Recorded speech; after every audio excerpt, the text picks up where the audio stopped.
Vamos ler as Escrituras em Ezequiel 43, versos 10, 11 e 12 apenas.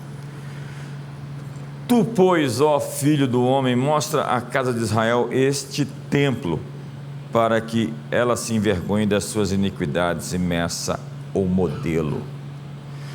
Envergonhando-se eles de tudo quanto praticaram, faze-lhes saber a planta dessa casa e o seu arranjo, as suas saídas e as suas entradas e todas as suas formas, todos os seus estatutos, todos os seus dispositivos e todas as suas leis.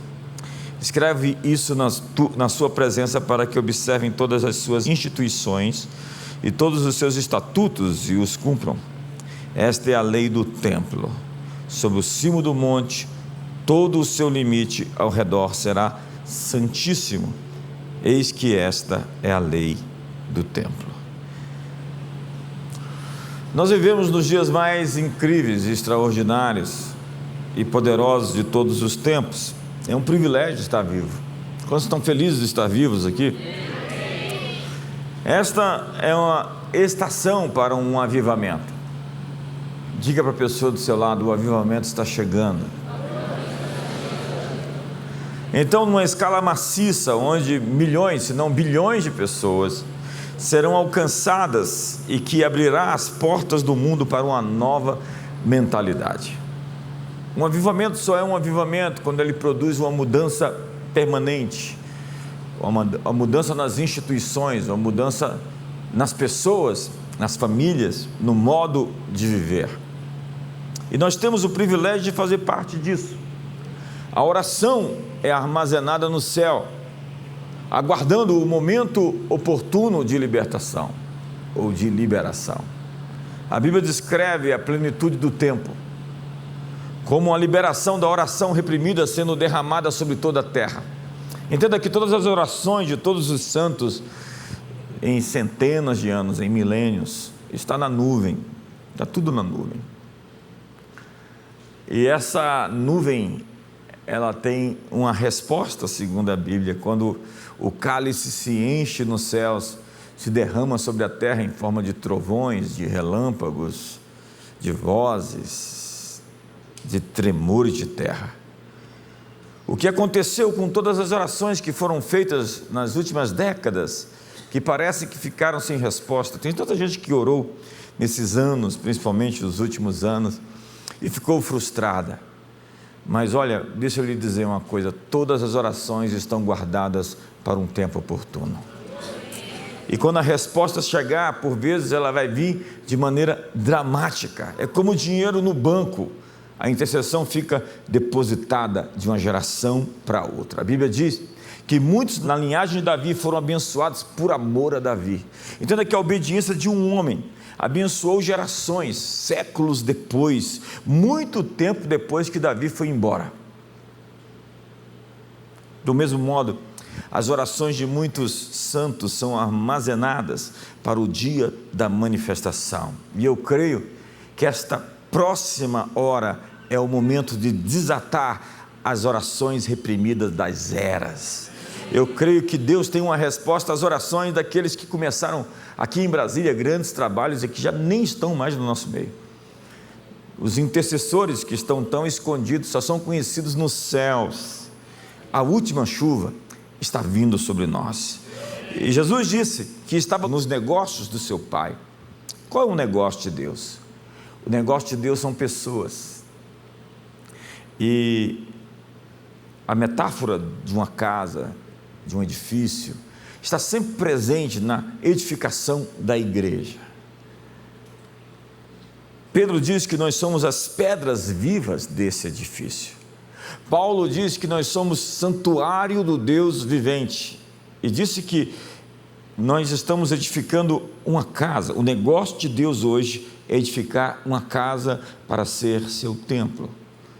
Andarei no meio deles, serei o seu Deus, e eles serão o meu povo.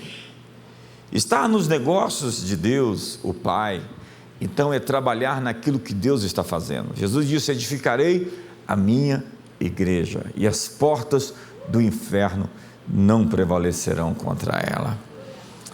Disse a Bíblia no último dia, o dia da grande festa, tenho que olhar para cá que esse painel deu problema. Levantou-se Jesus e exclamou: se alguém tem sede, venha a mim e beba. Quem crê em mim, como diz a Escritura, do seu interior fluirão rios de água viva. E a pergunta que eu tenho feito é: onde está essa Escritura? Você procura a Escritura onde diz que do seu interior fluirão rios de água viva, e você não acha outra senão aquela que está em Ezequiel 47, falando do templo, o terceiro templo. Alguns judaizantes estão dizendo que o terceiro templo é um templo edificado lá no Monte Moriá, ou no lugar onde está a mesquita de Al-Aqsa, aquele domo da rocha dourado, onde eles estão até se planejando para construir uma nova edificação ali. Ei, o sacerdote levítico terminou no dia da destruição do templo, quando os judeus foram espalhados para o mundo inteiro na destruição de Jerusalém no ano 70. E não há uma previsão de Deus de construir outra vez nenhuma edificação física, senão uma edificação espiritual, que é a igreja de todos os séculos, a igreja de todo o mundo, que se reúne em edificação não de templos humanos, feito por mãos humanas, mas em um edifício espiritual. E o que a Bíblia nos chama a edificar é esse templo que Ezequiel descreve como esse lugar de onde algo acontece e flui para toda a sociedade. Vamos ver o texto. Ezequiel 47 diz: depois disso, o homem me fez voltar à entrada do templo, e eis que saíam águas de debaixo do limiar do templo para o oriente, porque a face da casa dava para o oriente e as águas vinham de baixo, do lado direito da casa, do lado do sul do altar. Ele me levou pela porta do norte e me fez dar uma volta por fora, até a porta exterior que olha para o oriente, e eis que corriam as águas ao lado direito. Saiu aquele homem para o oriente, tendo na mão um cordel de medir, mediu côvados e me fez passar pelas águas, águas que me davam pelos tornozelos. Mediu mais 1000 e me fez passar pelas águas, águas que me davam pelos joelhos. Mediu mais 1000 e me fez passar pelas águas, águas que me davam pelos lombos. Mediu ainda outros 1000 e já era um rio que eu não podia atravessar, porque as águas tinham crescido, as águas cresceram, águas que se deviam passar a nado, rio pelo qual não se podia passar. E me disse: viste, filho do homem, isto? Então me levou e me tornou a trazer à margem do rio. Tendo eu voltado, eis que à margem do rio havia grande abundância de árvores, de um e de outro lado. Então me disse: estas águas saem para a região oriental e descem a campina e entram no Mar Morto, cujas águas ficaram saudáveis. Veja o contexto: tudo que essas águas que saem do templo toca, cura. Toda criatura vivente que vive em enxames viverá por onde quer que passe esse rio, e haverá muitíssimo peixe, aonde chegarem essas águas tornarão saudáveis as do mar, e tudo viverá por onde quer que passe esse rio. Junto a ele se acharão pescadores desde En-Gedi a En-Eglair. Haverá lugar para se estender em redes, o seu peixe, segundo as suas espécies, será como o peixe do grande mar, em multidão excessiva. Mas os seus charcos e os seus pântanos não serão feitos saudáveis, serão deixados para o sal. Junto ao rio, as ribanceiras de um e de outro lado, nascerá toda sorte de árvore que dá fruto para se comer. Não fenecerá a sua folha, nem faltará o seu fruto. Nos seus meses produzirá novos frutos, porque as suas águas saem do santuário. O seu fruto servirá de alimento e a sua folha de remédio. Que incrível texto. Tudo isso para exemplificar o que Jesus está falando, que quem crê em mim, do seu interior, vão fluir essas águas. E quando essas águas fluem do nosso meio e elas transbordam, elas vão encher a sociedade lá fora. Elas vão invadir o sistema educacional. Ela vai invadir os palácios da República. Ela vai chegar até a mídia e as redações dos jornais. Ela vai chegar no sistema das universidades e das escolas. Ela vai encontrar as famílias, as casas, os shoppings, os mercados e as ruas. O que é igreja não é simplesmente reunir-se no domingo. Isso que acontece aqui tem que chegar na segunda-feira, na terça-feira, na quarta-feira. O cristianismo que é aprendido aqui como um quartel-general de treinamento tem que ser vivido lá fora. Quantos estão me entendendo? Em nome de Jesus. No novo templo, em Ezequiel, nós vemos que o objetivo da casa é ser um rio. Que tipo de templo faz um rio? Nós somos templos do Espírito, de onde correm rios de água viva. E nós queremos ser uma casa com movimento contínuo, com avivamento contínuo, com reforma contínua. Nós queremos ser uma casa rio. Uma casa rio é, em primeiro lugar, uma casa apostólica. Queremos construir uma casa apostólica que flui como um rio, o avivamento lá para fora. Ser uma casa apostólica é ser uma igreja que transcende as suas quatro paredes. Mas o espírito religioso nos deu uma falsa profecia. Está lá em Neemias, vamos ler. Tendo eu ido à casa de Semaías, filho de Delaías, filho de Metabel, que estava encerrado, disse ele: vamos juntamente à casa de Deus ao meio do templo, e fechemos as portas do templo, porque virão matar-te. Aliás, de noite virão matar-te. Porém eu disse: homem como eu fugiria, e quem há como eu que entre no templo para que viva? De maneira nenhuma entrarei. Então percebi que não era Deus quem o enviara. Tal profecia falou ele contra mim, porque Tobias e Sambalate o subornaram. Para isso o subornaram, para me atemorizar, e para que eu assim viesse a proceder e a pecar, para que tivesse motivo de me infamar e me vituperassem. Lembra-te, meu Deus, de Tobias e de Sambalate, no tocante a essas suas obras, e também da profetisa Noadia, e dos mais profetas que procuraram atemorizar-me. O que nós vemos é que Neemias se recusou a entrar no templo para se esconder, porque ele não podia. Neemias não acreditou nessa profecia de se esconder dentro do templo, mas a igreja do século 20 acreditou. Alguém em casa? Se nós pensamos que viver a nossa fé significa ter um cristianismo privado, onde a modernidade nos enviou para as nossas casas e os nossos templos, dizendo: viva a sua fé dentro de casa ou na sua igreja, mas não leve ela para o seu trabalho. O que nós chamamos de Estado laico não é Estado sem religião. É a liberdade de você viver a sua fé em qualquer lugar que você quiser viver. Não é a proibição de adorar a Deus em qualquer lugar, senão a permissão de todas as fés fazerem isso, de maneira que não tenhamos uma igreja oficial no Brasil.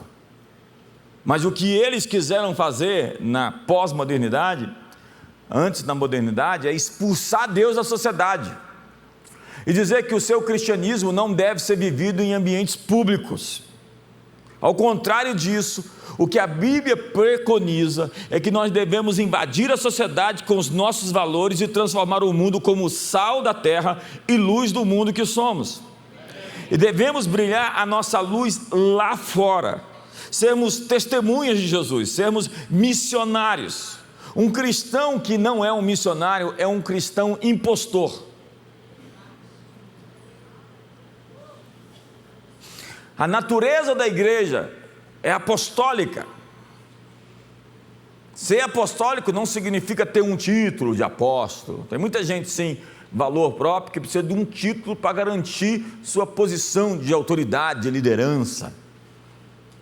O maior nível de liderança é quando as pessoas seguem você por você ser quem você é, e não por você ter um título, ser o patrão, ser um líder por nome. Na verdade, o maior líder que já existiu só se chama Jesus, o Cristo.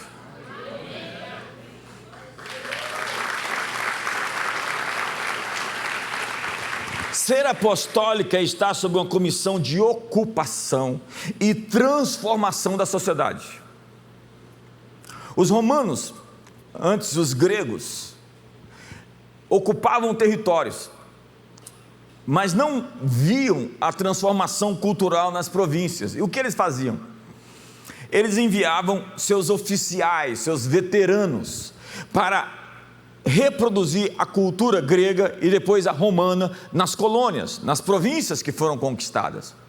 Então eles reproduziam a arte, a arquitetura, o modo de vestir, o idioma, a cultura dos gregos e depois dos romanos.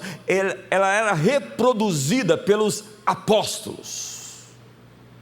E um apóstolo era isso, não era um soldado para conquistar um território, mas para trazer a conquista que já foi feita no nome da cidade ou do governo que ele foi enviado. É isso que é um apóstolo. Eles transformam culturas. Quando Jesus enviou os seus discípulos, que ele os enviou como apóstolos, o apóstolo nesse caso é uma mentalidade de alguém que viu um padrão na sua cidade, na sua capital, e está capacitado a reproduzi-lo na colônia, na província. É por isso que a oração do Pai Nosso nos diz: faça-se aqui na terra como no céu. Um verdadeiro ministério apostólico vê o que o céu quer trazer para o planeta Terra e tem poder para reproduzir o modelo do céu aqui na terra. Quando Jesus fez isso, enviou os discípulos, ele estava num processo de ocupação da sociedade. A grande comissão trata: ide por todo o mundo, fazei discípulos de todas as nações, batizando-os em nome do Pai, do Filho e do Espírito Santo, ensinando-os a guardar todas as coisas que eu vos tenho ordenado. Nós transformamos a grande comissão em ser livres do inferno, em morar no céu. Mas a grande comissão se trata de ocupar a sociedade com valores. São cristãos que guardam os portões, os gatekeepers, os porteiros, que estão ali dizendo: não, a propina aqui no meu ambiente não vai acontecer, porque aqui nós prestamos conta dos nossos princípios para Deus, nós prestamos conta da nossa alma para Deus. Aqui não vai acontecer a mentira, nem a prostituição, aqui não vai ter adultério, porque nós servimos um Deus que ama a santidade e a pureza. Quantos estão comigo aqui hoje? Me ajuda aí. Moisés subiu no Monte Sinai e viu o modelo do que deveria construir na terra. O apóstolo é um enviado de um lugar para um outro lugar para reproduzir o que ele viu no seu lugar de origem, no lugar de onde for enviado. Você vai lá nas Decápolis, até hoje estão lá em Israel. Você vai lá em Cesareia Marítima, Cesareia de Filipe, em Tiberíades, são cidades que eles plantaram para reproduzir o modelo cultural de Roma, antes da Grécia. O apóstolo, então, é um enviado para reproduzir sua cultura. Ser uma casa apostólica significa ter influência além dos cultos de domingo. Entenda que esse aqui é um quartel-general. É um lugar onde você é treinado, equipado, onde você recebe ferramentas para viver a sua fé lá fora, como uma testemunha de Jesus. Quantos estão comigo aqui hoje? Me ajuda aqui. E o fato é que ser apostólico é ser um templo espiritual que afeta a sociedade. Um cristianismo morno não influencia a sociedade. Quando você perde o sabor, quando você se torna a mesma linguagem lá dos que você encontra e que não declaram que são seguidores ou discípulos de Jesus, você perdeu o tempero, o gosto, o sabor. E a Bíblia diz que quando o sal perde o sabor, para nada mais serve a não ser para ser pisado. O diabo não tem medo de uma igreja escondida no templo, com medo do anticristo esperando o mundo acabar. Nós queremos edificar uma casa que é uma zona de treinamento. Nossa função aqui não é deixar você bem em uma zona de conforto, é desenvolver você, é esticar você, é comissionar você para fazer algo tão poderoso no mundo que vai mudar tudo à sua volta. O profeta Samuel não deu atenção a Eliabe por conta da sua aparência ou os aparentemente vocacionados. As pessoas gastam horas para ficarem prontas do lado de fora, quando deveriam investir em estar prontas do lado de dentro. Hoje há muitas pessoas com necessidade de obter atenção, pessoas que lutam por atenção, lutam por identidade. E às vezes você é criticado por não ficar viciado em aplausos. Essa é a sina de todo líder. Eu estava lá em Fortaleza agora pregando, e depois que eu ministrei, no intervalo eu fui dar uma volta lá no meio do evento. Era um evento de mulheres, com milhares de mulheres. E eu tirei umas 100 fotos, tive que fugir assim, porque o pessoal do Nordeste é carinhoso. Quantos aqui são do Nordeste aqui? E eles querem levar um pedaço seu para casa. É incrível a celebração, como as pessoas amam você. Eu até recebi mensagem, todo mundo aqui quer te dar um abraço. E eu sou muito celebrado por muita gente todo o tempo, na internet, em todo lugar onde as pessoas me conhecem. Mas esse é apenas um lado da moeda. Porque todo líder tem que ser também criticado para não viver de aplausos. Existe o lado dos que te amam. E existe uma frase para definir muito bem como você se equilibra nisso. Se você não vive dos louvores das pessoas, você não vai morrer por conta das críticas delas. Quantos estão comigo aqui hoje? Me ajuda aqui. O pior que você pode dar a alguém é somente um título. Reconhecer títulos por vezes traz o peso e mata a gente. Tem gente que é morta pela unção que recebeu. Ele não conseguiu carregar a unção, como Saul. Comissionar pessoas quando elas não estão preparadas pode matá-las. Seu sucesso exterior deve ser sustentado por um caráter interior. Se você é maior fora do que maior dentro, você é um protótipo do erro. O resultado disso é um fracasso completo. Nós queremos uma atmosfera onde a autopromoção é recusada. Sabe, ao autopromover-se, você recebe um peso que não tem preparo para carregar. Davi era rei. Ele foi ungido como rei. Ele foi tocar no palácio para libertar o rei dos seus demônios. E ele recebeu uma unção que, para ocupar a posição que ele iria ocupar, ele teve que passar por 12, 13 ou 14 anos, algumas pessoas divergem no tempo, vamos dizer 14 anos. 14 anos de perseguição, de ser como alguém que perdeu a graça e o favor do rei, e agora está vivendo fugido. E durante aqueles anos no deserto, ele foi equipado e foi treinado, como Moisés, que aprendeu 40 anos que era alguém no Egito, formado na Universidade do Sol, perito em hieróglifos, príncipe do Egito. Depois passou 40 anos descobrindo que não era ninguém. E depois foi para o Egito, para passar novos 40 anos depois, para saber o que Deus pode fazer com um ninguém. Deus está todo o tempo passando seus príncipes no teste, na prova, no processo, para que eles cheguem do outro lado e estejam prontos para governar. Veja o que aconteceu com José. José foi assim, ele tinha um sonho verdadeiro, mas levou anos para estar pronto para chegar àquele retrato que Deus tinha mostrado para ele, os molhos se rendendo, só a lua e a estrela se rendendo. Foram 13 anos de jornada para poder chegar a grão-vizir, no fosso, na casa de Potifar, na prisão, no esquecimento. Deus estava treinando um rei. Você pode destruir alguém dando a ela apenas um título ou uma promoção.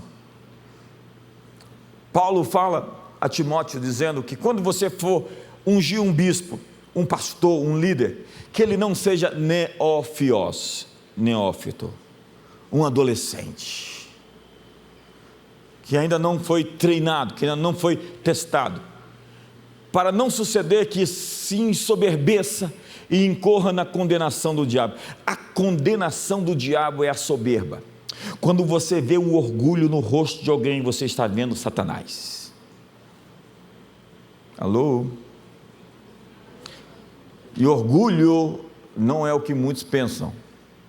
Orgulho não é falta de confiança, não é segurança de si mesmo. Orgulho é pensar mais em você do que você realmente deveria ser. Orgulho é a expressão de alguém que se sente superior aos outros. O nível que você dá autoridade a uma pessoa é o nível que você pode confrontá-la. Alguém tem que falar para você quando algo que você está fazendo não é saudável.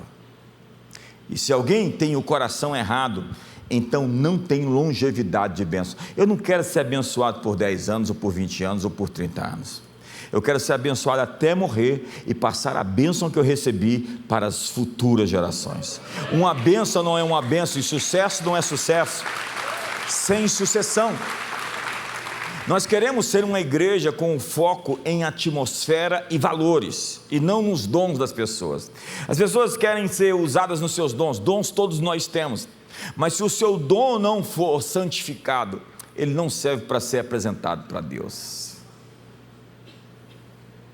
O seu dom tem que ser redimido. Eliseu pediu a capa de Elias, e Elias disse que ele precisava manter os olhos no lugar certo. Se você me ver subir, quando eu for embora, você vai obter.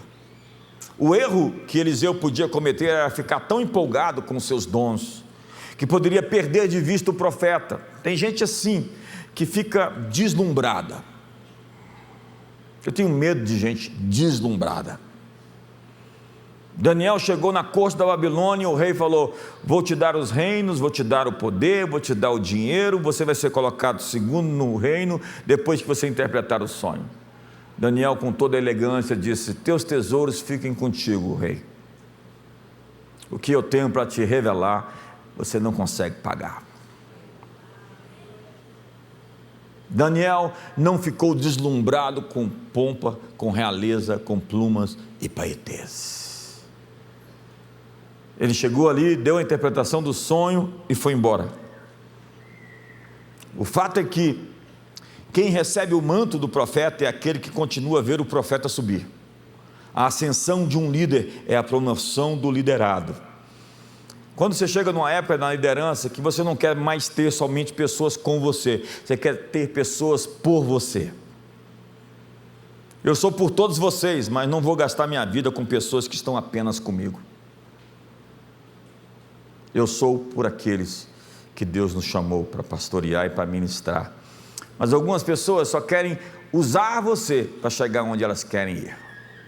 Dá um sorriso para o seu irmão, fala: vai melhorar. Nós queremos ser uma casa que dá poder às pessoas. Estou tentando não usar essa palavra empoderar, porque empoderar ficou estranho. Usaram tanto essa palavra. Vamos falar assim: dar poder às pessoas. E é isso que nós queremos hoje. É permitir que as pessoas sejam grandes. Eu estava conversando com o Chris Walton hoje. De manhã nós tomamos café, passamos umas 2 horas se falando da felicidade que a gente tem de ver nossas equipes crescerem, nossos filhos crescerem, amadurecerem, ocuparem posições, serem estratégicos. É tão bom você descentralizar as coisas, parar de fazer muita coisa que você fazia e saber que está em boas mãos. Eles estão fazendo, às vezes, até melhor do que você na posição onde você estava.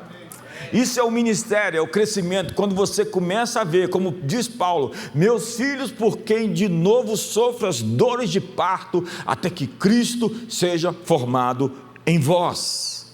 Nós precisamos de uma cultura que descobre e desenvolve pessoas. Nós temos que ser uma casa onde as pessoas crescem, onde elas não ficam assim chupando o dedo e comendo, bebendo leite a vida inteira, carnais, cheios de confusões, de intrigas, de invejas. É incrível ver algumas pessoas que estão no ministério e elas não crescem, depois elas reclamam porque outros chegaram depois, e começam a assumir posições, estão com fome, com paixão, buscando a Deus, se alimentando da palavra, crescendo nos relacionamentos, e os outros que chegaram antes acham que tem uma cadeira cativa. Quem é esse que chegou depois de mim e já está lá sentado na janela? Todo líder tem que crescer ou se torna um estorvo. É a lei da tampa do John Maxwell. Sua liderança tem um nível e todos nós precisamos crescer em liderança. E nós precisamos de pessoas e ambientes assim que nos permitam nos tornar quem nós somos. E o ministério profético não é descobrir o pecado das pessoas. Ver o que está errado na vida dos outros é fácil, é moleza, qualquer idiota consegue ver. O profético é sobre descobrir os tesouros. Eu falei lá na escola de profetas no painel, não cometa o erro que eu cometi. Eu vi gente recebendo uma palavra profética, e eu falei, esse profeta está todo errado, não pode ser verdade essa palavra. Eu conheço essa gente não é isso tudo. Esse foi o erro que eu tinha há 10 anos atrás. Hoje, quando eu vejo uma palavra profética sendo dada para alguém, eu falo, nossa, o futuro dessa pessoa é bem diferente do presente dela. O que Deus está pensando sobre ela, eu não tinha nem imaginado que era tão incrível. Profetizar é pegar um pensamento de Deus e entregar para a pessoa. Deus tem pensamentos incríveis sobre os seus filhos. Deus tem uma palavra incrível sobre você e sobre o seu futuro. Ei, celebre o Deus que tem palavras proféticas para os seus filhos. E quando Ele libera uma palavra profética, Ele te dá graça para fazer essa profecia acontecer, porque a profecia acorda o que está dormente. Nós queremos ser líderes que enxergam o futuro das pessoas, não o passado ou o presente. Nós queremos um ambiente onde as pessoas possam florescer, desenvolver. Algo acontece quando você está na presença de pessoas que acreditam que você está lindo. Você se sente até mais bonito, né? Um bom fotógrafo é aquele que faz as pessoas acreditarem que são bonitas. Fotógrafos de verdade são especialistas em chamar a beleza das pessoas para fora. Por isso, se tirar uma foto minha e não ficar legal, a culpa é do fotógrafo.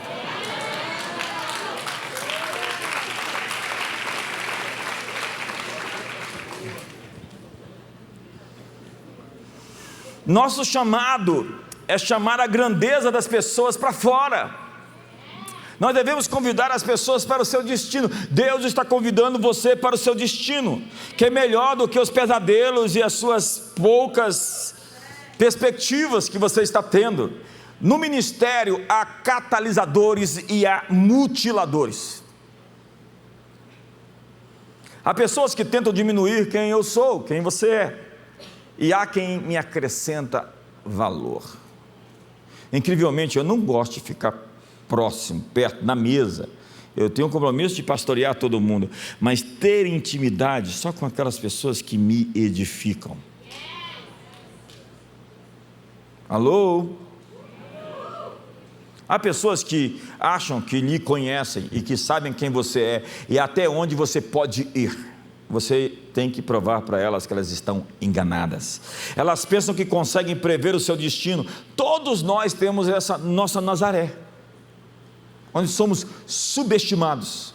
A igreja, no entanto, é o lugar onde as pessoas deveriam descobrir quem elas são. Nós somos uma casa que ativa dons, acorda o chamado, faz você saber quem você é, e ousamos acreditar em você por coisas que nem você acredita.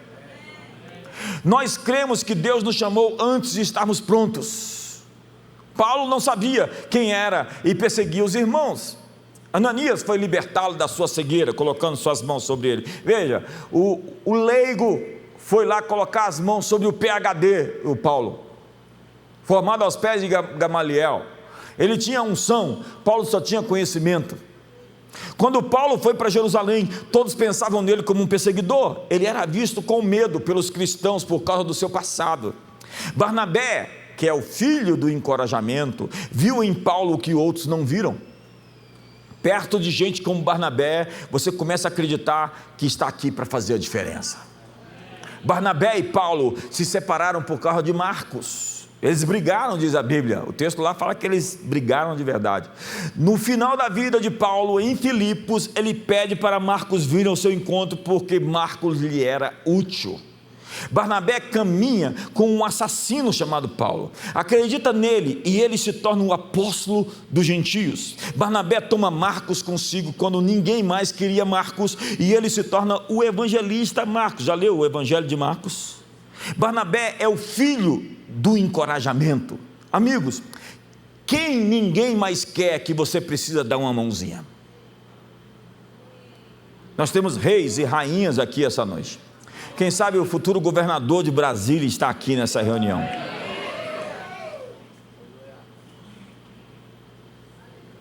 Ou a pessoa mais rica de Brasília pode estar aqui hoje. Ou o seu marido está aqui hoje, você é solteira. Nós precisamos ser uma casa que capacita as pessoas a conquistar o mundo, a transformar o mundo. Deus nos chamou antes de estarmos prontos. Ele morreu por nós quando ainda éramos pecadores.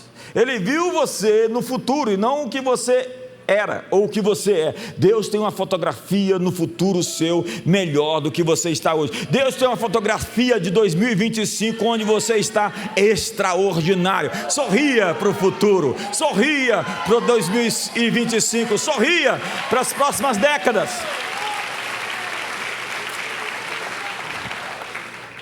Sabe, essa casa deseja ser o lugar onde as pessoas acreditam nas outras quando elas mesmas não acreditam em si mesmas. Nós queremos ver em você o que você nem viu. O que aconteceria se eu pudesse ver as pessoas com os olhos de Deus?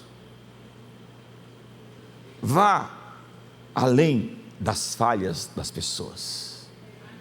Precisamos de uma cultura de validação. Validação em termos estatísticos é conferir se uma informação é falsa ou não. Validação em termos relacionais é dizer: olha, estou contigo, estou por você. Você vai para cima e você vai vencer. Você vai conquistar, você vai ocupar. Você vai sair dessa, esse túnel escuro vai terminar. Você está passando pelo vale, fica sabendo que o vale está terminando. Existe uma terra prometida para você e você vai conquistar os gigantes. Ei, você nasceu para vencer, você é o futuro, eu acredito em você.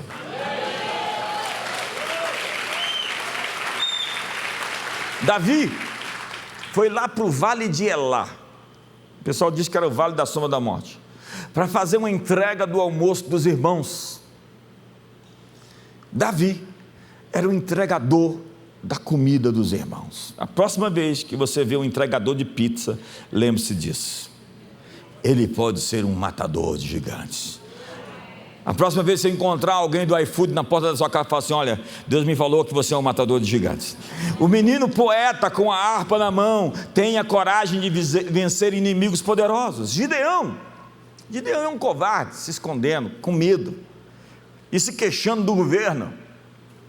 E o anjo diz: vai nessa tua força, o Senhor é contigo. Ele diz: mas se o Senhor é conosco, por que a gente está tão oprimido? Alguém está fazendo essa pergunta no Brasil agora, né? E você sabe o que Deus faz? Ele muda de assunto. Deus mudou de assunto. Diga para o seu irmão: vamos mudar de assunto. Ainda bem que Deus não responde algumas perguntas. Queremos ser uma casa apostólica e queremos ser uma casa da beleza, um santuário da arte, da criatividade. Foi por causa da sua beleza que Lúcifer caiu. O novo mundo que está surgindo será erguido pela beleza da santidade de Deus. A santidade é a beleza de Deus. Não existe nada tão belo como uma pessoa consagrada e dedicada a Ele. A beleza não está na sensualidade, senhorita. A propósito, a sensualidade fora de casa é muito feia.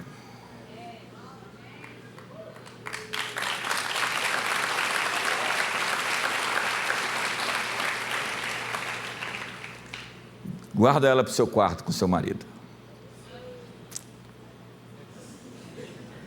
A ordem é de edificar uma casa com criatividade e com beleza. A igreja deve revelar ao mundo a beleza de Deus. Nessa casa, as colunas são pessoas e não há paredes nem muros. Nós temos que quebrar os muros que nos separam dos outros. Chega de ódio e de sectarismo. Tem gente que não vem mais para a igreja porque fulano veio na igreja. Você tem um problema na eternidade. Se essa pessoa estiver lá, você pega o caminho. Eu acho bom você resolver seus problemas com as pessoas. A igreja, como diz Aaron McManus, deve ser o epicentro da criatividade. Michelangelo, Da Vinci, Donatello, Caravaggio eram crentes. No entanto, a Renascença terminou com o humanismo secular. Nós queremos um renascimento das artes que termine com a glória para Deus. Precisamos de uma casa com beleza e criatividade, onde os músicos aprenderam a tocar bem e tocam para Deus, não simplesmente para se exibir. Onde nós temos pessoas que têm uma beleza, uma estética, que não se exibem com sensualidade, mas demonstram a face de Deus através daquilo que Ele entregou para elas. Todo dom tem que ser redimido, não é para sua vanglória, não é para você se ostentar, é simplesmente para exibir a beleza do Criador através de você. Nós queremos ser uma casa que consegue liberar a beleza para fora das trevas e ativar a criatividade nas pessoas. Nós devemos ao mundo uma casa assim.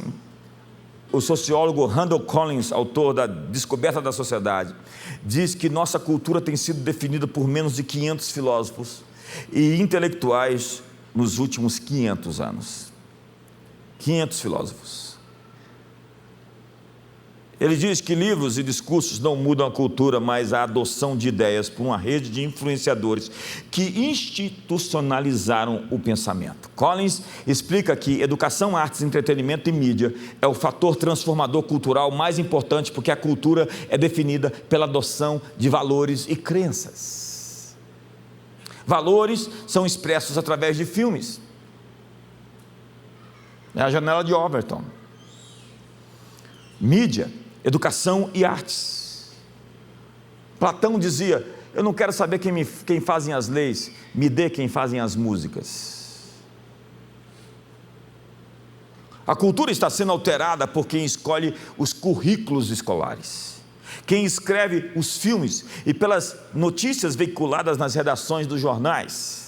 Os filmes de Hollywood tornaram-se uma das máquinas de propaganda primária para a sua causa, destinadas a legitimar a ideologia woke. E o que a igreja fez? A igreja está acordando. Uma igreja lá na Geórgia fez um filme com uma câmera só, chamado Desafiando Gigantes. Um filme com uma câmera. E faturou milhões. O filme foi escrito e dirigido pelos irmãos Kendrick, que são pastores em Albany, na Geórgia, e todo o elenco foi formado por membros da igreja que trabalharam de graça. Foi um sucesso tão grande que provocou uma proliferação de filmes de temática cristã no mercado. Hoje até o mercado, esse mercado de gente da agenda, está querendo fazer filme cristão, porque está dando um resultado incrível. Veja o resultado da Forja: 3 milhões de brasileiros assistiram a Forja. E esses filmes são todas as sequências a partir desse começo, que é um ponto de inflexão. Desafiando os Gigantes foi o primeiro filme deles. E depois surgiram vários outros, e estão surgindo, e todos estão interessados em fazer filmes cristãos. Mas aí eles misturam um bocado de confusão. Aquele filme não é com o Russell Crowe. É ele? É o nome dele? O Não É? É Noé. Não é o Noé, o Não É. Aquilo ali é uma paródia, aquilo ali é uma confusão. Aquele filme do Moisés, que foi feito com aquele Batman lá, muito mal feito, muito complicado aquilo tudo. Mas o que eles viram? Eles viram que os filmes verdadeiramente cristãos estão dando um resultado. Esse filme A Forja, ele é tão evangélico e ao mesmo tempo tão emocionante. É o primeiro filme cheio de linguagem cristã, somente linguagem cristã, que eu consegui assistir até o fim e fiquei emocionado. Porque nós estamos subindo o nível das produções cinematográficas e nós só estamos começando, fica sabendo.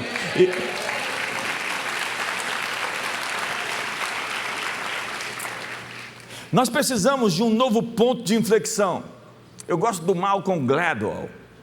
Ele é meio alternativo, mas ele é um gênio. Está na lista dos mais vendidos no New York Times. Todo o tempo que ele vai lançar um livro, já está na lista do New York Times dos mais vendidos. E ele escreveu um incrível livro chamado Tipping Point, o crescimento além do gráfico. E ele explica a melhor maneira de entender o surgimento das tendências da moda, o fluxo e o refluxo de uma onda do crime, ou a transformação de livros desconhecidos em best-sellers, ou ainda o aumento do tabagismo em adolescentes, ou qualquer fenômeno e misteriosas mudanças que marcam a vida cotidiana, é pensar nisso tudo como epidemias. Ele vai estudar esse fenômeno do vírus, desse crescimento além do gráfico. Ideias, produtos, mensagens e comportamentos se espalham como vírus. É quando algo causa uma grande mudança no mundo rapidamente. Qualquer coisa pode mudar o curso da história. E Deus tem uma carta na manga, acredite, para levar a história a um novo ponto ainda nessa década. Espere por Deus grandes coisas, porque você as terá. Deus tem uma carta na manga para levar você aonde você precisa estar. Deus tem algo para fazer que está nas mãos dele e que ele vai liberar nesses próximos dias, semanas e meses. Deus tem algo especial para os seus filhos. Deus trabalha por aqueles que nele esperam. Quantos estão esperando em Deus? Se manifesta aí, me ajuda.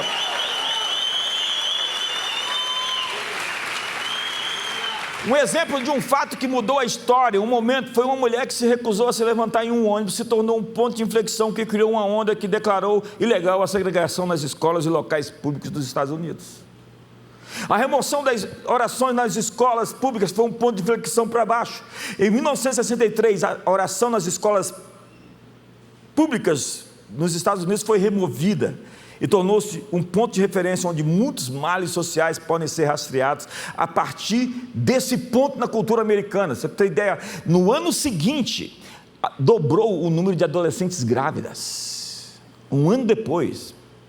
E o estrago que isso fez, porque desde o início das 13 colônias, as escolas começavam com oração.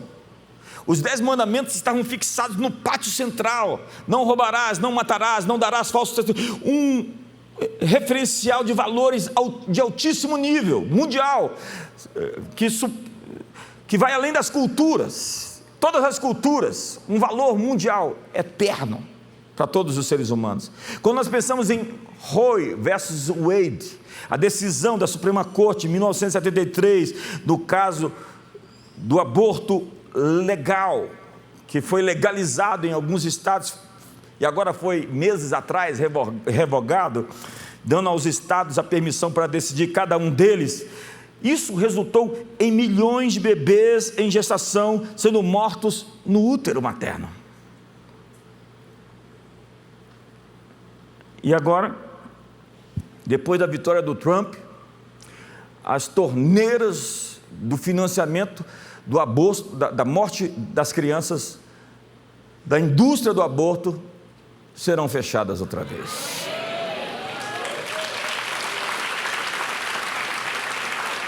As crianças vão nascer e o Estado não vai financiar o Planned Parenthood, um nome bonitinho, planejamento familiar, para falar da morte das crianças, dos inocentes, que eles querem impedir de nascer.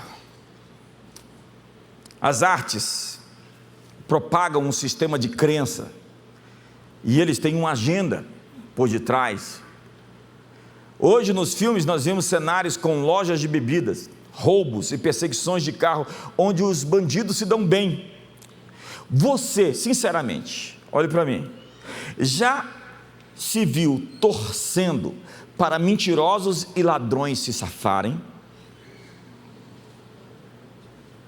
O roteiro do filme é feito para que o bandido seja ovacionado e a gente fica torcendo para o policial se dar mal.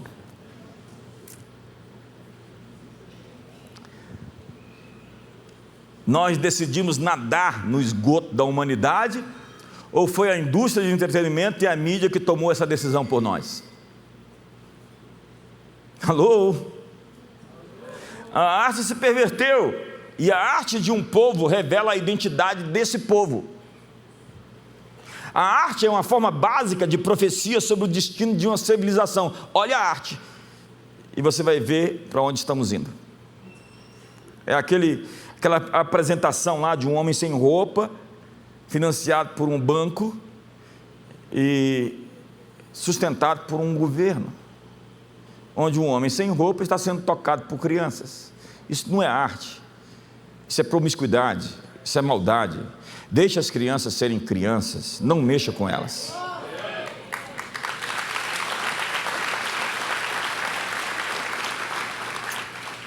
Aquilo que nós chamamos de arte moderna, arte cinematográfica, música, tem vivido dias de decadência. É na arte, educação, entretenimento e mídia que começa ou termina uma civilização. A arte é mais eficaz no direcionamento de nações do que exércitos ou armas. Uma cultura é dirigida pela sua arte.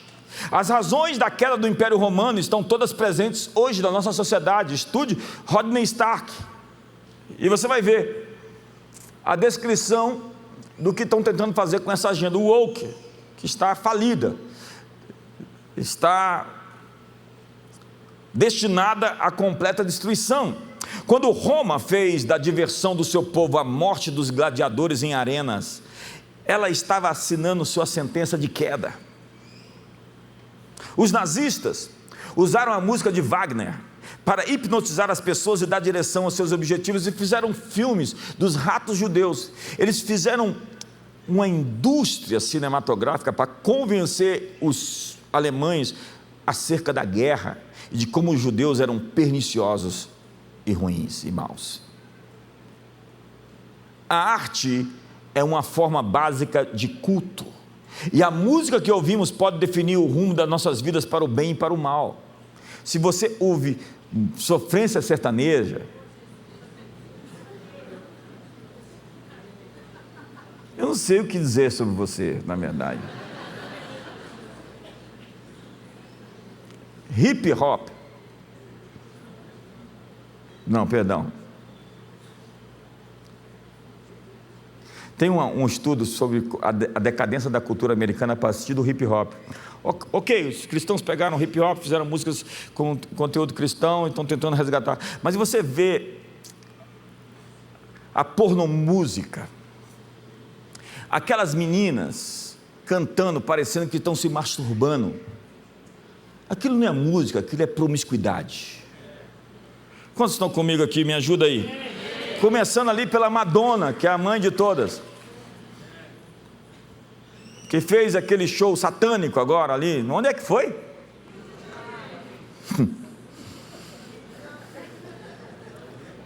A arte pode levar à adoração de algo ou de alguém. Você vê que tem música que é a adoração do amante. Colocou a pessoa no lugar de Deus. Você sabe como é que termina todo esse negócio de namorados apaixonados, que não respeitam ninguém nem nada? Sim, Romeu e Julieta é o grande drama. Colocar seu marido, sua esposa, seu namorado, sua namorada no lugar de Deus sempre vai dar ruim.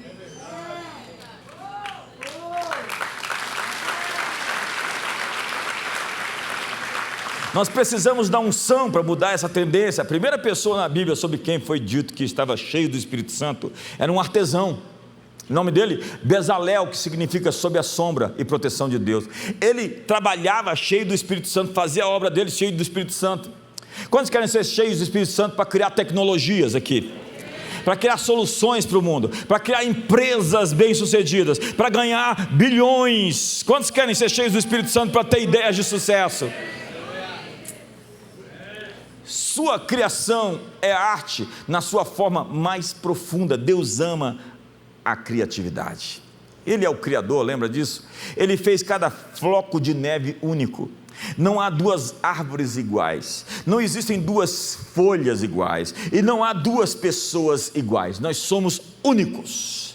Você é uma obra de arte, não existe ninguém igual você. Vire-se para o seu irmão e dê uma salva de palmas para essa obra de arte. Ó Senhor, Senhor nosso, quão magnífico em toda a terra é o teu nome, pois expuseste no céu a tua majestade. Ele está dizendo, as pegadas de Deus, as digitais de Deus estão na sua criação. Nós queremos ser uma casa de criatividade e de beleza. A natureza de redenção de Deus transforma em beleza as cinzas. A unção troca o pranto pela alegria e o espírito angustiado por vestes de louvores. Quando nós vamos até a reforma protestante, ela combate a arte na igreja, porque muito dela tinha sido usado na idolatria. Eles rejeitaram a arte na adoração e construíram edifícios incolores, para locais de reuniões da igreja sem ornamentos, vitrais, exuberâncias ou ostentação. Era o reflexo da maneira como muitos perceberam Deus. Vimos a idolatria de um lado e do outro lado o legalismo. É preciso aprender a navegar entre esses dois extremos.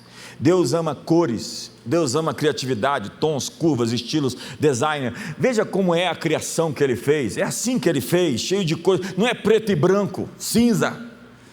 O Deus Criador, Ele ama o belo, porque Ele é o Criador do belo, do estético. Essa cultura woke, essa cultura progressista, ela quer destruir tudo aquilo que é belo. Você vê a própria cidade de Brasília, esses caixotinhos aqui da Asa Sul e da Asa Norte, só não deu muito errado, porque Brasília é uma cidade esplêndida, mas tudo isso era a visão de um arquiteto socialista, comunista, que tinha feito esses caixotinhos em outros lugares e que ficou muito feio. Le Corbusier é a inspiração do nosso arquiteto aqui. Mas Brasília é tão linda, com essas vias largas, com essas árvores. Não tem nada como Brasília no mundo.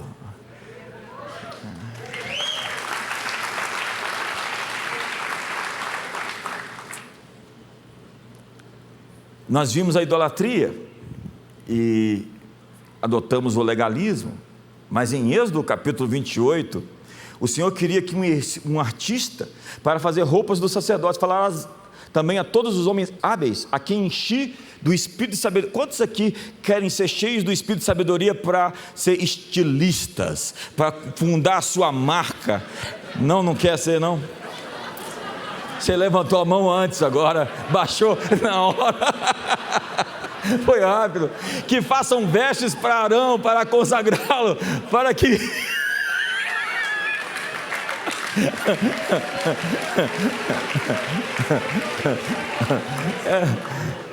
Devia ter filmado essa parte. Você não filmou essa parte? Tem que colocar ali. Os sacerdotes sob a antiga aliança se vestiam em grande beleza e design artístico. E como seria então a igreja da nova aliança, que tem uma aliança superior? Na parábola da festa do casamento de Mateus 22, o próprio Senhor ficou ofendido porque alguém não estava vestido para a ocasião de maneira adequada. Se vestir adequadamente para um casamento é mostrar respeito para a noiva, o noivo e sua família.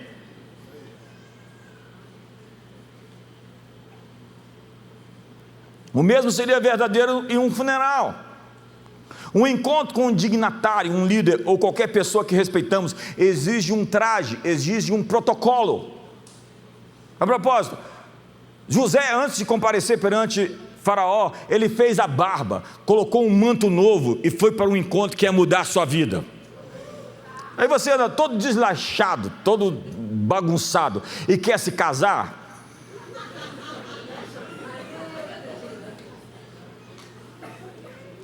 Mostrar-se descuidado com a forma como nos vestimos mostra que não nos importamos com aquele que nos convida. Eu sou a favor dos homens tomarem banho.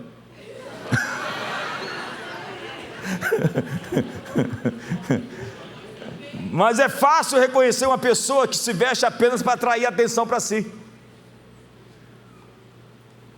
O egocentrismo nunca é realmente atraente. É somente um apelo à carne. No entanto, se uma pessoa se veste bem, pensando sobre aqueles com quem se reunirá, tem dignidade e respeito.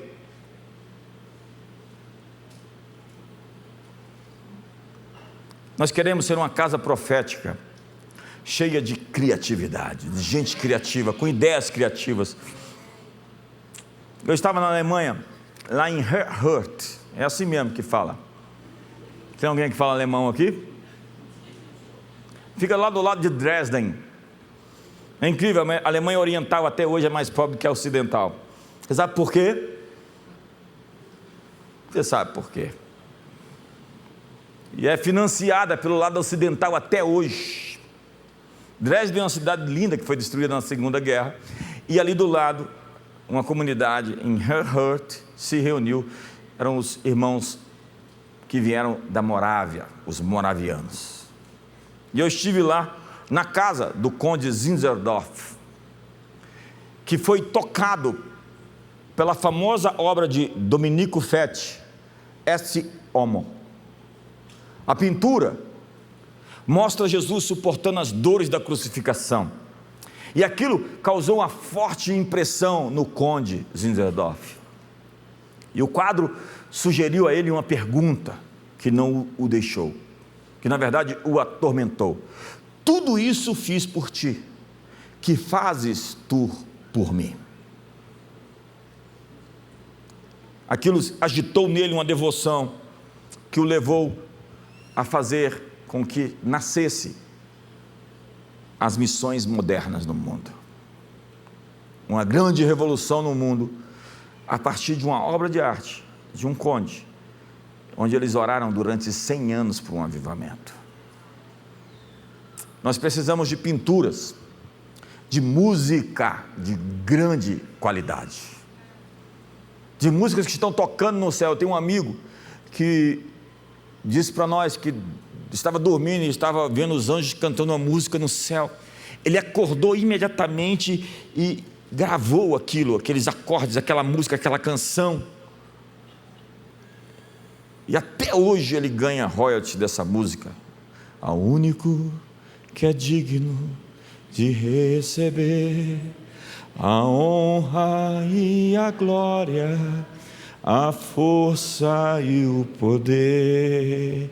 Ele acordou na hora e escreveu, porque essas coisas passam, e se você não pegar na hora, não adianta, não vai dar para acordar depois e se lembrar. É a oportunidade batendo na porta. Eu já durmo do lado ali com as ferramentas para pegar essa música. Eu fico pensando, onde é que eu estava quando essa música foi composta? Eu devia estar dormindo. Senhor, manda esse anjo agora, essa semana, para a casa dos teus filhos.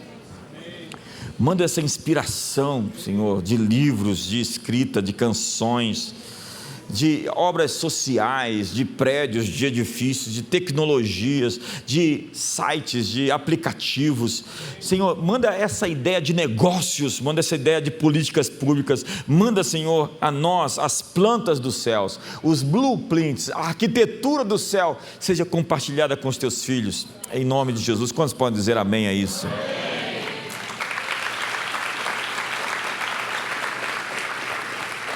Quando a igreja segue as tendências do mundo em coisas como arte e música, nós estamos falidos. O mundo deveria estar seguindo a igreja. Muitos artistas da igreja são semelhantes aos artistas do mundo. Eles têm ideias erradas sobre sucesso, ambições egoístas, inveja, orgulho, autoadoração e humanismo. Mas toda exaltação por homens é breve, superficial e leva finalmente para um vazio terrível. A arte deve nos levar à adoração do Criador. Romanos capítulo 1 diz que o grande pecado da humanidade é adorar a criatura ao invés do Criador. E Deus os entregou uma disposição mental reprovável para desonrarem a si mesmo, os seus corpos, homens com homens, mulheres com mulheres, e eles ficaram com a consciência cauterizada e se entregaram a paixões infames. Através da arte, alguém sempre está sendo glorificado. O homem, um Deus, um ídolo, uma pessoa amada. Os ministros da arte na igreja correm o risco de adorar a própria arte ou de vender o seu dom. A arte tem sido um meio primário da profecia. Ela prevê e aponta as tendências que uma cultura vai tomar. Nós podemos mudar o mundo pela arte, e a arte ungida pelo Espírito Santo tem o poder de libertar pessoas, liberar dons, renovar o ânimo. Mas a arte tem o poder de transmitir a escuridão, a opressão, despertar a luxúria e o desespero. Nós queremos edificar uma casa criativa e queremos edificar uma casa de avivalistas. Temos que construir uma casa onde os filhos possam voltar à casa do pai. Os filhos quebrados e feridos tenham um ambiente onde eles possam ser restaurados e abraçados. Uma casa de amor, onde você se senta do seu lado, você tira os seus olhos de você e você pensa quem está do seu lado, às vezes que está aflito, coloca a mão no ombro dela e libera uma palavra profética dizendo: olha, pode estar ruim, continue andando, vai abrir. Os céus vão se abrir, as coisas vão se definir. Deus está trabalhando por você. E existe uma resposta, existe um anjo que foi liberado para você nesses dias, para trabalhar por você, pelas causas que você está lutando. Nós queremos ser uma casa que recebe os avivalistas e lhe dão permissão para manifestar a criatividade que eles têm, porque evangelistas precisam de uma casa. Nós precisamos de uma casa que reconhece essa gente meio estranha que chega até nós, uma casa que enterra os estigmas e os rótulos religiosos. Lembra de Jesus? Ele envia o gadareno de volta à sua casa e diz: vai e anuncia aos teus tudo quanto Deus fez por você. Nós queremos ser uma casa onde essas pessoas que tinham muitos demônios possam chegar até o nosso meio e ser libertas desses demônios e se tornarem evangelistas poderosos, como era o gadareno. Evangelistas precisam de uma casa, e às vezes eles chegam assim, todos estranhos, cheios de um piercing assim, que cobre assim, passa no meio do cérebro e vai até o outro lado, mas eles precisam de um lugar para chamar de seu, um teto que os proteja, uma família para chamar de sua. Ei, deixe os radicais virem, eles precisam de uma casa. Eu quero as pessoas mais malucas da sociedade na igreja, e também os mais estilosos, assim, internos, bem cortados, bem arrumados. Manda todo mundo para nós, Jesus, que a gente quer todo mundo aqui na casa, que a tua casa fique cheia. Olha para a pessoa do seu lado e fala assim: Deus usa cada pessoa estranha. Eu quero receber todos os evangelistas que o Senhor nos enviar. Eu quero uma casa para evangelistas, eu quero um exército de evangelistas. Nós precisamos edificar uma casa para os pródigos que voltem, para os mais velhos que ficam ressentidos com a celebração e atenção que se dá aos mais novos. A segunda vez que eu falo isso hoje. Tem gente aqui ressentida com o crescimento dos que estão chegando. Eu acho bom você começar a correr. Cada ambiente produz por si mesmo o seu fruto. No jardim, o fruto nasce por si só. Então, que atmosfera nós temos? O que nós cultivamos? Julgamento e condenação? Sentimentalismo? Condescendência com o pecado? Esqueletos debaixo do seu armário, com pecados não confessados. Está atrapalhando sua vida, seu casamento, sua vida financeira. Você precisa andar na luz, sair das trevas, sair da escuridão. Vem para a comunhão. Nós precisamos construir uma cultura onde o engano é denunciado. Ser comunidade significa viver a vida juntos. Nós queremos uma casa de pais e mães. Me mostre uma família saudável sem pai e sem mãe responsável. A grande tragédia da sociedade é a falta de pais e de mães. Precisamos de pais e de mães. Esses são dias de maiores oportunidades, maiores mudanças, maiores descobertas. Nós queremos ser uma casa para você e toda a sua família. Você pode ser o primeiro a se converter. Você é, de fato, o primeiro, porque todos os outros estão chegando. Fique de pé. Abraça a pessoa do seu lado. Não abraça a esposa, não. Abraça outro. A esposa se abraça em casa, não está abraçando em casa, fica abraçando na igreja.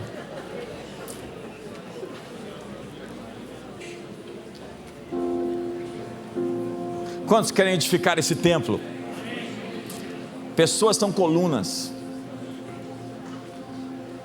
Somos pedras vivas. Eu sonho com essa igreja cheia de gente tão diferente. A gente acha estranho os outros porque nós somos estranhos para os outros também. Eu estudei psicologia e boa parte da psicologia na minha época era procurar o doido. Eu passei 6 meses numa aula, tinha que ficar observando assim. Olha lá, cruzou os braços, sorriu, assim, ficou amarela. Olha lá, levantou a mão e depois baixou. Não, é o estilista.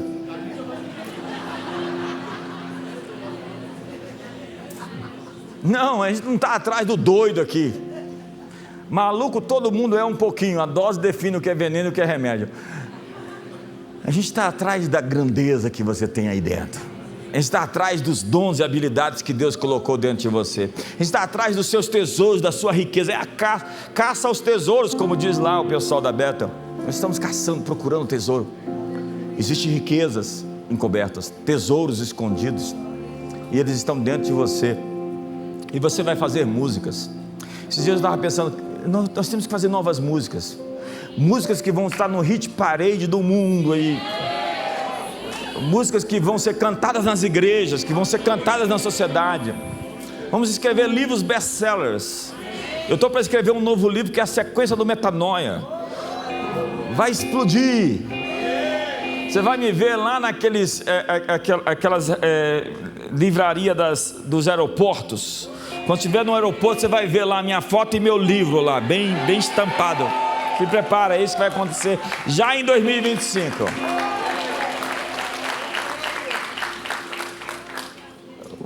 Você que é arquiteto vai ter ideias incríveis. Você que é empresário, você vai ter uma ideia de sucesso que vai turbinar o seu negócio esse final de ano. Eu não sei qual é a sua esfera, qual é a sua área. Deus vai te dar revelação sobre relacionamentos, sobre pessoas. Deus vai te dar parcerias. Deus vai te dar conexões apostólicas. Quantos acreditam que essa é uma palavra para você? Se não acredita, levanta a mão não, irmão. Fica com a mão baixa mesmo, não tem problema. Mas se você acredita, levante suas mãos hoje comigo. Pai, eu quero orar por todas essas pessoas com mãos levantadas. Eu vim aqui por causa delas. E eu sei que o Senhor tem algo especial para cada um dos teus filhos. O Senhor tem uma bênção especial para cada um dos teus filhos. E nós queremos ser essa casa que abraça as pessoas, que abriga as pessoas. Essa casa que não julga. Julga com retidão e não com aparência. Mas que libera as pessoas para o seu destino. Que comissiona pessoas para a sua chamada. Essa casa de criatividade, de gente bonita e beleza se traduza por a tua santidade manifesta em filhos que te amam. Queremos a tua verdade em nós, a tua pureza, o teu poder, a tua vida plena, abundante, uma vida cheia de frutos. Nos dá uma colheita esse final de ano. Eu quero pedir hoje, não somente por mim, pela minha casa, mas por todas as casas aqui. Dá uma colheita para cada um dos teus filhos esse final de ano. Que eles saibam reconhecer que foi a tua boa mão que fez isso. Aí se prepare, existe uma colheita chegando para você esse final de ano. Existe um resgate para a sua vida. Existe um encontro quântico, um encontro apostólico que Deus está promovendo com você. As escamas vão cair dos seus olhos. Ananias está chegando até você. Paulo ou Saulo, Deus está enviando a você um Pedro, Cornélio. Deus está criando conexão do eunuco com Filipe. Nós estamos em Atos dos Apóstolos. Existe uma restauração para os perdidos, os quebrados, os que estão machucados, os que estão de alguma maneira que foram profundamente feridos na alma, no coração. Eu quero liberar o retorno de pessoas que se perderam. Que nós tenhamos um tempo, já esse ano, no próximo ano, muitas pessoas que se perderam em outras igrejas, desviadas, que se perderam aqui, que eles tenham uma porta aberta de salvação, de retorno.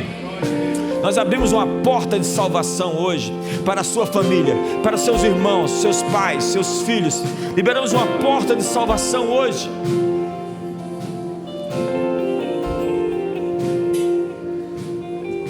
Nós te adoramos, Jesus. Tu és tão lindo. Tu és tão maravilhoso. Estamos declarando uma nova estação, uma era nova sobre os teus filhos, um avivamento sobre suas casas. Estamos liberando recursos que estavam retidos, heranças, causas na justiça, bênçãos sobre cada um dos teus filhos, bênçãos especiais. Estamos liberando a herança do céu, como diz Paulo aos Coríntios, que não recebemos o Espírito do mundo, mas recebemos o Espírito de Deus, para sabermos o que nos foi dado gratuitamente por Ele. E hoje Deus está quebrando a infâmia, a mentira que foi engendrada, criada, e Deus está julgando situações. O julgamento de Deus está chegando sim, sobre aqueles que resistem se converter, se arrepender. Mas para aqueles que querem repor, restituir, reparar e reconstruir, as misericórdias estão nascendo. As misericórdias do Senhor são a causa de não sermos consumidos, porque as suas misericórdias não têm fim, se renovam a cada manhã. Abraça a pessoa do seu lado hoje, bem gostoso. Abençoe a vida dela, abençoe a semana dela, abençoe o mês de dezembro. Ei, essa semana já é dezembro.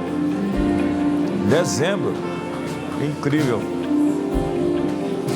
que incrível. Mais uma semana somente, dezembro vai chegar. Obrigado, Jesus. Obrigado, Senhor. Quantos estão felizes? Quantos estão felizes de verdade? A alegria está encontrando seu coração. Há um tempo de restituição, um tempo de colheita, um tempo de resgate e um tempo de bênção sobre todos os filhos de Deus. Que o amor de Deus, a graça de Jesus, a comunhão do Espírito Santo seja sobre a sua vida. Uma ótima semana para todos.